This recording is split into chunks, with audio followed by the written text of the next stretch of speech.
विषय नागरिकशास्त्र, प्रकरण 2, भारताची संसद. प्रश्न 1, संसदीय शासन पद्धतीत टिंबटिंब महत्त्वाचे असते. संसद. प्रश्न 2, भारताच्या संसदेची निर्मिती कोणी केली आहे? संविधानाने. प्रश्न 3, संसद म्हणजे काय? राष्ट्रीय पातळीवरील म्हणजे केंद्रीय शासन यंत्रणेच्या कायदेमंडळाला संसद असे म्हटले जाते. प्रश्न 4, संसदेत कोणकोणत्या घटकांचा समावेश होतो?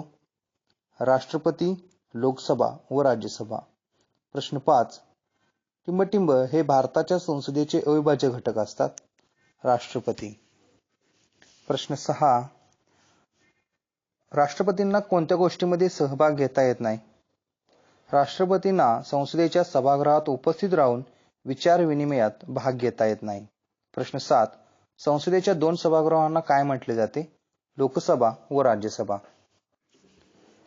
प्रश्न 8, भारतीय संसदेचे कनिष्ठ आणि प्रथम सभागृह कोणते? लोकसभा. प्रश्न 9, लोकसभेला टिंबटिंब असेही म्हणतात. कनिष्ठ आणि प्रथम सभागृह.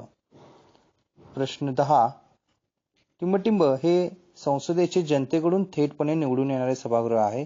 लोकसभा. प्रश्न 11, लोकसभेला टिंबटिंब सभागृह असेही म्हणतात. पहिले सभागृह असेही म्हणतात. प्रश्न 12, लोकसभेच्या निवडणुकीसाठी टिंबटिंब निर्माण केलेले आहेत. भौगोलिक मतदारसंघ. प्रश्न 13, लोकसभेची मुदत किती वर्षांची असते? 5 वर्षांची. प्रश्न 14, लोकसभेच्या निवडणुका दर 5 वर्षांनी होतात. या निवडणुका टिंबटिंब निवडणुका म्हणून ओळखल्या जातात. सार्वत्रिक निवडणुका. प्रश्न 15, मध्यावधी निवडणुका कधी होतात? काही वेळेस 5 वर्षांची मुदत पूर्ण होण्याआधीच लोकसभा विसर्जित झाल्याची काही उदाहरणे आहेत. अशा वेळी ज्या निवडणुका होतात त्या निवडणुकांना मध्यावधी निवडणुका म्हणतात. प्रश्न 16, टिंबटिंब हे देशातील लोकांचे प्रतिनिधित्व करणारे सभागृह आहे. लोकसभा. प्रश्न 17, लोकसभेची सदस्य संख्या संविधानानुसार जास्तीत जास्त किती असते? 552. प्रश्न 18, आपल्या देशातील सर्व समाज घटकांना प्रतिनिधित्व मिळावे याच्यासाठी काय करण्यात आले आहे? अनुसूचित जाती व अनुसूचित जमाती यांच्यासाठी आरक्षण देण्यात आले आहे. प्रश्न 19, कोणत्या समाजाला पुरेसे प्रतिनिधित्व नसल्यास त्या समाजाच्या 2 प्रतिनिधींची नेमणूक राष्ट्रपती लोकसभेवर करू शकतात. अँग्लो इंडियन समाज. प्रश्न 20, अँग्लो इंडियन समाजाचे 2 प्रतिनिधी कोण नेमू शकतो? राष्ट्रपती.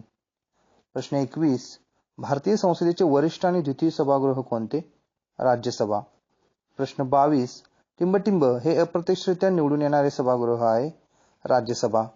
प्रश्न 23, राज्यसभा भारतीय संघराज्यातील किती घटक राज्य व किती केंद्रशासित प्रदेश यांचे प्रतिनिधित्व करते? 29 घटक राज्ये आणि 7 संघशासित किंवा केंद्रशासित प्रदेश. प्रश्न 24, राज्यसभेमध्ये टिंबटिंबचे प्रतिनिधी सदस्य म्हणून काम करतात. घटक राज्यांचे. प्रश्न 25, राज्यसभेची एकूण सदस्य संख्या किती आहे? 250. प्रश्न 26, 250 पैकी 238 सदस्य कोठून निवडून येतात? विविध घटक राज्ये आणि केंद्रशासित प्रदेश. प्रश्न 27, उरलेले 12 सदस्यांची नेमणूक कोण करतं? राष्ट्रपती. प्रश्न 28, हे 12 सदस्य कोणत्या क्षेत्रातील निवडले जातात? साहित्य, विज्ञान, कला, क्रीडा आणि सामाजिक कार्य इत्यादी क्षेत्रातील कामाचा प्रत्यक्ष अनुभव असणाऱ्या किंवा त्याचे विशेष ज्ञान असणाऱ्या व्यक्तींच्या पैकी काहींची राज्यसभेवर नेमणूक केली जाते. प्रश्न 29, राज्यसभेवर सदस्यांची निवड कोणत्या पद्धतीने होते? प्रमाणशीर प्रतिनिधित्व. प्रश्न 30, टिंबटिंब हे कधीही एकत्रितपणे विसर्जित होत नाही. राज्यसभा. प्रश्न 31, राज्यसभेला कायमस्वरूपी सभागृह असे का मानले जाते? राज्यसभा कधीही एकत्रितपणे विसर्जित होत नाही म्हणून ते कायमस्वरूपी सभागृह मानले जाते. प्रश्न 32, दर 2 वर्षांनी राज्यसभेतील किती वर्षांचा कार्यकाल पूर्ण केलेले सदस्य निवृत्त होतात? 6 वर्षांचा. प्रश्न 33, दर 2 वर्षांनी राज्यसभेतील 6 वर्षांचा कार्यकाल पूर्ण केलेले किती सदस्य निवृत्त होतात? 1/3 म्हणजेच 83 ते 84. प्रश्न 34.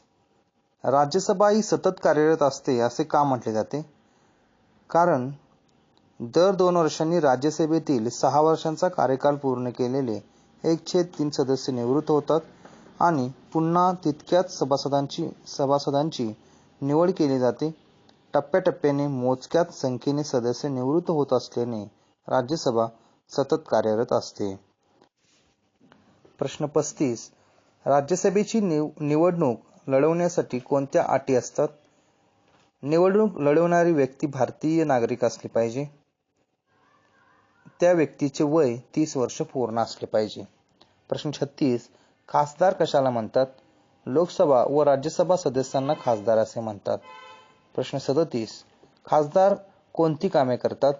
खासदार हे आपल्या मतदारसंघाचे प्रश्न, समस्या लोकसभेत मांडून हे प्रश्न सोडवण्याचा प्रयत्न करतात.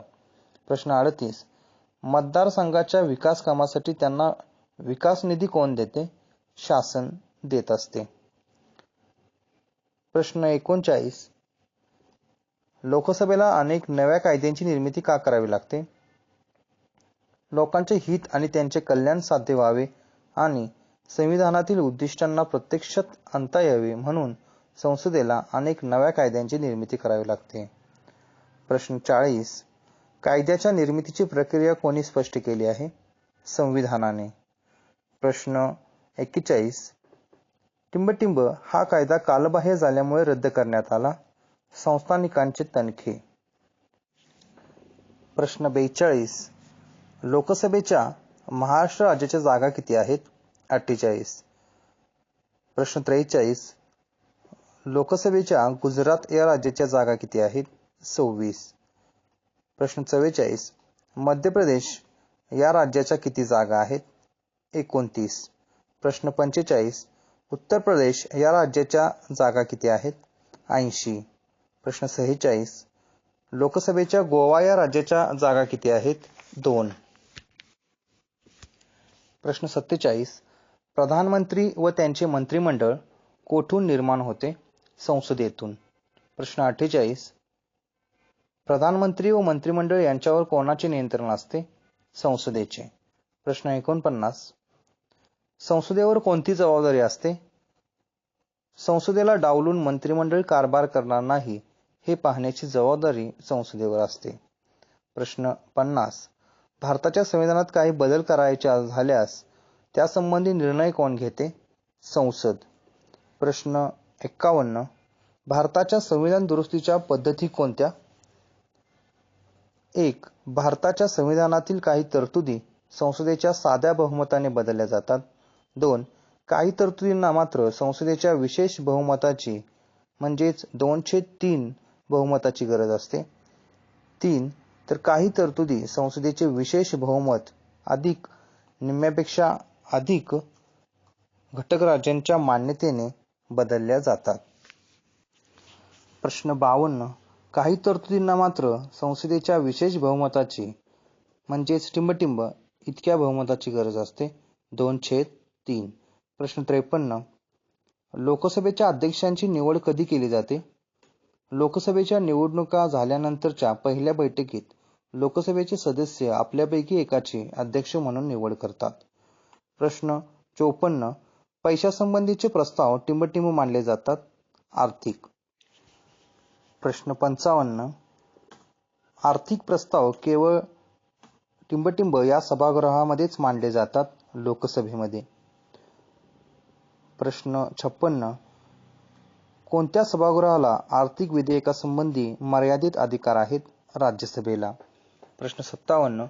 लोकसभेचे कामकाज कोणाच्या नियंत्रणाखाली चालते? लोकसभा अध्यक्षांच्या. प्रश्न 58. भारतीय जनतेचे प्रतिनिधित्व कोणते सभागृह करते? लोकसभा. प्रश्न 59. लोकसभेचे प्रतिनिधित्व कोण करते? अध्यक्ष. प्रश्न 60. अध्यक्षांनी सभागृहाचे कामकाज कसे चालवायचे असते? अध्यक्षांनी संपूर्ण सभागृहाचे कामकाज अतिशय निपक्षपातीपणे चालवायचे असते. प्रश्न 61.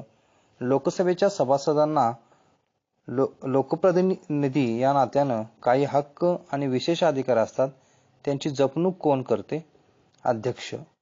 प्रश्न 62. अध्यक्षांना कोणती कामे करावी लागतात? सभागृहाचे कामकाज सुरळीतपणे चालवणे, सभागृहाची प्रतिष्ठा राखणे, कामकाज विषयक नियमांचा अर्थ लावून त्यानुसार ते चालवणे इत्यादी कामे अध्यक्षांना करावी लागतात. प्रश्न 63. राज्यसभेचे संपूर्ण कामकाज कोणाच्या नियंत्रणाखाली चालवले जाते? सभापतींच्या. प्रश्न 64. टिंबटिंब हे राज्यसभेचे पदसिद्ध सभापती असतात. भारताचे उपराष्ट्रपती. प्रश्न 65. सभापतींना कोणती कामे करावी लागतात? शिस्त राखणे, चर्चा घडवून आणणे, सदस्यांना बोलण्याची संधी देणे इत्यादी. प्रश्न 66. आपल्या देशात कोणाला कायदे करण्याचा अधिकार देण्यात आला आहे? संसदेला. प्रश्न 67. कायदा निर्मितीची प्रक्रिया म्हणजे काय? आपल्या देशात संसदेला कायदे करण्याचा अधिकार देण्यात आला आहे. कायदा तयार करण्यासाठी विशिष्ट पद्धत स्वीकारण्यात येते. त्या पद्धतीला कायदा निर्मितीची प्रक्रिया असे म्हणतात. प्रश्न 68. प्रस्ताव किंवा विधेयक कशाला म्हटले जाते? कायद्याचा कच्चा मसुदा प्रथम तयार केला जातो. या कच्च्या मसुद्याला किंवा आराखड्याला कायद्याचा प्रस्ताव किंवा विधेयक म्हटले जाते. प्रश्न 69. विधेयकाचे 2 प्रकार कोणते? अर्थविधेयक, सर्वसाधारण विधेयक. प्रश्न 70. पहिले वाचन म्हणजे काय? संबंधित खात्याचा मंत्री किंवा संसद सदस्य विधेयक सादर करतो व विधेयक मांडताना त्याचे स्वरूप थोडक्यात स्पष्ट करतो. यास विधेयकाचे पहिले वाचन असे म्हणतात. प्रश्न 71. दुसऱ्या वाचनाचे किती टप्पे असतात? 2 टप्पे असतात. प्रश्न 72. दुसऱ्या वाचनाच्या पहिल्या टप्प्यात काय होते? विधेयकातील उद्दिष्टांच्यावर चर्चा होते. प्रश्न 73. दुसऱ्या वाचनाच्या दुसऱ्या टप्प्यात काय होते? या टप्प्यात विधेयकावर कलमवार चर्चा होते. सदस्य दुरुस्त्या सुचवू शकतात. त्यानंतर त्यावर सभागृहात मतदान घेतले जाते. प्रश्न 74. तिसऱ्या वाचनाच्या वेळी काय होते? तिसऱ्या वाचनाच्या वेळी विधेयकावर पुन्हा थोडक्यात चर्चा होते. विधेयक मंजूर करण्याच्या ठरावावर मतदान होते. प्रश्न 75. विधेयक संमत केले असे कधी मानले जाते? विधेयकास आवश्यक बहुमताची मंजुरी मिळाली तर सभागृहाने विधेयक संमत केले असे मानले जाते. प्रश्न 76. दोन्ही सभागृहांनी विधेयकास मंजुरी दिल्यानंतर ते कोणाकडे पाठवले जाते? राष्ट्रपतींच्याकडे संमतीसाठी पाठवले जाते. प्रश्न 77. विधेयकाबद्दल मतभेद झाल्यास काय केले जाते? विधेयकाबद्दल मतभेद झाल्यास दोन्ही सदनांच्या संयुक्त अधिवेशनात विधेयकाचे भवितव्य ठरते. प्रश्न 78. विधेयकाचे कायद्यात रूपांतर झाले असे कधी मानले जाते? राष्ट्रपतींच्या संमतीदर्शक स्वाक्षरीनंतर. प्रश्न 79. अर्थमंत्री देशाचे अंदाजपत्रक लोकसभेत कोणत्या महिन्यात सादर करतात? फेब्रुवारी महिन्यात. प्रश्न 80. राज्याच्या विधिमंडळातही कायदे करताना टिंबटिंब सारखीच पद्धत स्वीकारली जाते, संसदेसारखी. प्रश्न 81. विधिमंडळाने मंजूर केलेल्या विधेयकावर कोणाची संमतीदर्शक स्वाक्षरी झाली की विधेयकाचे रूपांतर कायद्यात होते? राज्यपालांची संमतीदर्शक स्वाक्षरी झाली की विधेयकाचे रूपांतर कायद्यात होते.